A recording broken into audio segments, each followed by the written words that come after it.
So I had this crazy idea. I was making breaded chicken with panko, and I thought I was going to put some Asiago cheese in the breading, you know, jazz it up. And I thought, what if I put it in the skillet first and did this? So I'm going to grab this with my hand here. And what if I put it down?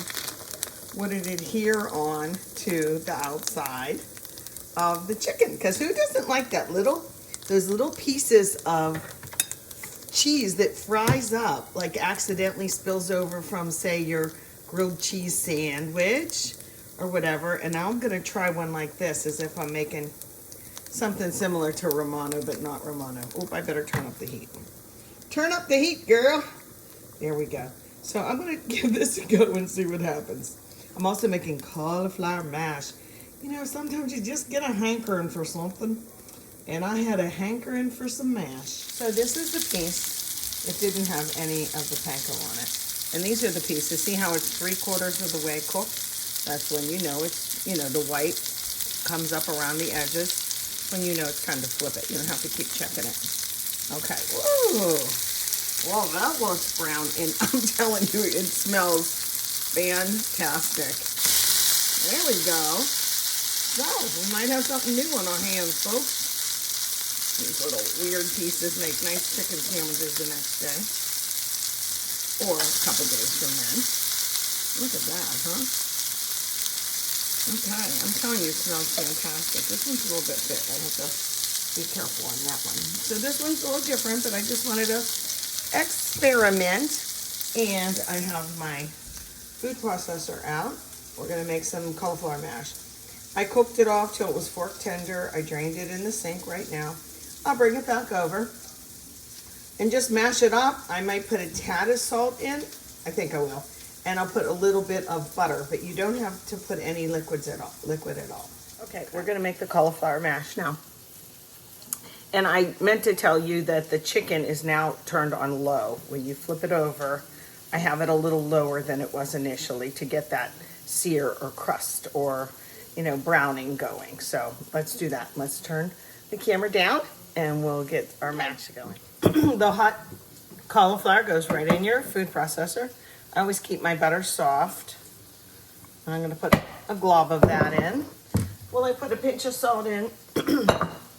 Sure, let's do that too. A little bit. And get the lid on. I'm going to pulse it first. And you'll see how fast this comes together. Okay, let's get going. Here we go. Ready, set? 1, 2. And you just watch it. You know, if you have to stop and stir, you have to stop and stir.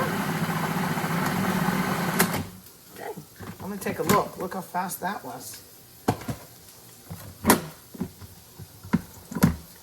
And there you have it. Cauliflower mash. Look at that. It's delicious. And, you know, not that you want to fool the kids, but sometimes they need fooling.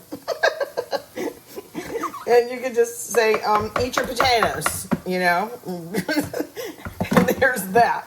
So that's just like a nice little quick side dish that I like to have sometimes when cauliflower's on sale. And then, I always save out part of it. And I'll take all the florets off, and I've showed videos where I do this with different vegetables. All you do is put them in a bowl, cover it with, you know, olive oil and your own vinegar and whatnot, or just use cheap bottled Italian dressing. It's really just to marinate and soften it and give it that little bit of flavor. You can then use that to put in your salads or just eat as a side dish or have it on a charcuterie board or whatever you like, you know? So I always save some cauliflower out to put in our salads like that. But I'm not going to use this tonight because we already got some cauliflower. Okay, back to dinner. Quickie update. Oftentimes I will use the exact same skillet that I cooked off something in, and I'll put something else in it. I want to do, in this case, Brussels sprout. It'll pick up all those little good yummy bits on the bottom. I added a tab of butter, and I'll stir fry them up a little bit. But look at that chicken. I'm telling you what, I've been picking at the edges, and it's really, really good. The piece on the bottom right is the one that I just didn't have any panko on. But can you see how juicy this piece? I cut it open so you could see, perfectly cooked.